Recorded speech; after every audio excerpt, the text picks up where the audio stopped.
Hello friends, মৌসুমি রান্নাঘরে তোমাদের সবাইকে অনেক অনেক স্বাগত জানাই। তো দেখো, আজকে আমি একটা রেসিপি নিয়ে চলে এসেছি, শিঙি মাছের ঝোল।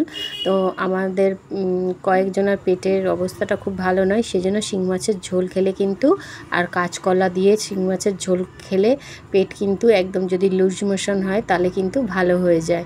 মানে পেট খারাপ হলে এরকমভাবে যদি তোমরা মাছের ঝোল বানিয়ে খাও, টেস্টও লাগবে মুখে, আর তোমাদের পেটটাও ঠিক হয়ে যাবে। তো দেখো, এখানে কড়াই বসিয়ে দিয়েছি, কড়াইতে দিয়ে দিয়েছি সর্ষের তেল 1 চামচ মতন, আর দিয়ে দিয়েছি কাঁচকলা। এখানে আমি একটাই কাঁচকলা আর একটা আলু দিয়ে রান্না করব। তো এই তেলের মধ্যে আমি দিয়ে দিলাম কাঁচকলাগুলো আর আলুটা দিয়ে এবার আমি একটু নেড়ে চেড়ে নেব।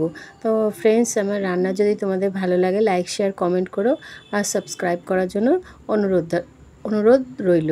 তো দেখো, এবার কাঁচকলা আলুটাকে ভালো করে দেখো নেড়ে চেড়ে নিচ্ছি, মানে একটু ভাজা ভাজা করে নেব। আর একটু মোটা মোটা করেই কেটেছি, বেশি পাতলা পাতলা করে কেটো না।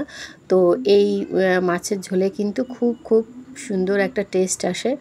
আর এইভাবে যদি করো, অনেক কেউ আছে যে শিং মাছে অনেক সময় বলো যে গন্ধ লাগে, তো এইভাবে গন্ধও লাগবে না, আর খুব সুন্দরভাবে কিন্তু এই রেসিপিটা হয়েও যাবে।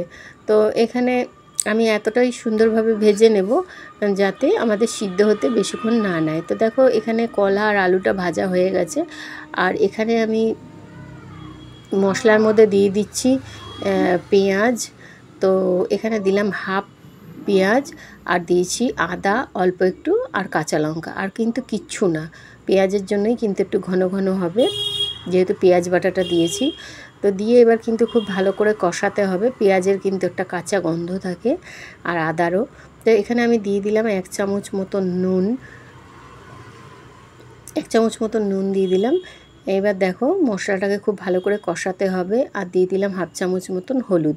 হলুদটা বেশি দেব না, একটু, এটা যদি হালকা হালকা কালারের হয় তাহলে কিন্তু খেতে বেশি ভালো হবে, টেস্টি হবে, ওই জন্য আমি কোনো মশলাই ইউজ করিনি। তো এখানে দেখো, কষানোর কিন্তু একটা গন্ধ পাবে, যেহেতু মিক্সিটা ধুয়ে আমি একটুখানি মানে জলটা দিয়েছি, তো সেই জন্য একটু গ্রেভিটা মানে মশলা কষানোটাই একটু ভালোভাবে মানে হয়ে যাবে। তো এখানে দেখো, জলটা পুরোটা যখন শুকিয়ে আসবে তখনই তোমরা বুঝতে পারবে যে আমাদের মশলা কষানো হয়ে গেছে, আর খুব সুন্দর একটা মশলা কষানোর গন্ধও বেরোবে জলটা টেনে নিলেই।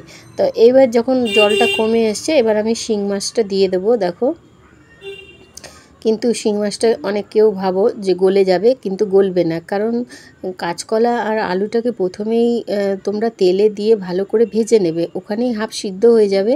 আর যখন আমি কষালাম মশলা দিয়ে, তখনও কিন্তু অনেকটাই আমাদের কাঁচকলা তো নরম হয়, আলুটা সিদ্ধ হয়ে গেছে। এবার মিক্সি ধোয়া জলটা দিয়ে দেবো। আর তোমাদেরকে এটাও দেখাবো যে মাছগুলো কিন্তু কখনোই ভেঙে যাবে না। এই মাছগুলো, যেহেতু এই মাছটা আমি ভাজিনি, কাঁচাই করব, সেই জন্য আমি দিয়ে একটু কষানোর মধ্যে, একটু যখন কষাচ্ছিলাম মশলা দিয়ে, তখনই কিন্তু দিয়ে একটু কষিয়ে নিলাম। তাতে কি হলো, মাছটা একটু তেলের মধ্যে বেশ ভাজা ভাজাও হয়ে গেল, আর সুন্দর মশলাও ঢুকে গেল। তো দেখো, এখানে জল অনেকটাই কমে গেছে, আলুটা কেটেও দেখিয়ে দিলাম, আলুটাও অনেকটা সিদ্ধ হয়ে গেছে। এবার দিয়ে দিচ্ছি জল। তো দেখো, জল দিয়ে দিলাম, দিয়ে একটুখানি ফুটিয়ে নেব। যখনই, যেহেতু জলটা কমে গেছিলো, তো সেই জন্য আমি জল দিয়ে দিলাম, আর জল দিয়ে একটু ফুটিয়ে নেবে। যদি তোমাদের ঝোলটা বেশি থাকে পরিমাণে, তাহলে আর জল দেওয়ার দরকার নেই। আর ওপর থেকে একটু দিয়ে দেবো গরম মশলার গুঁড়ো। গরম মশলা দিলে অনেক সময় অনেক কারোর কিন্তু একটু গন্ধ লাগে শিং মাছে বা মাগুর মাছে, তো সেই জন্য একটু গরম মশলাও তোমরা দিতে পারো।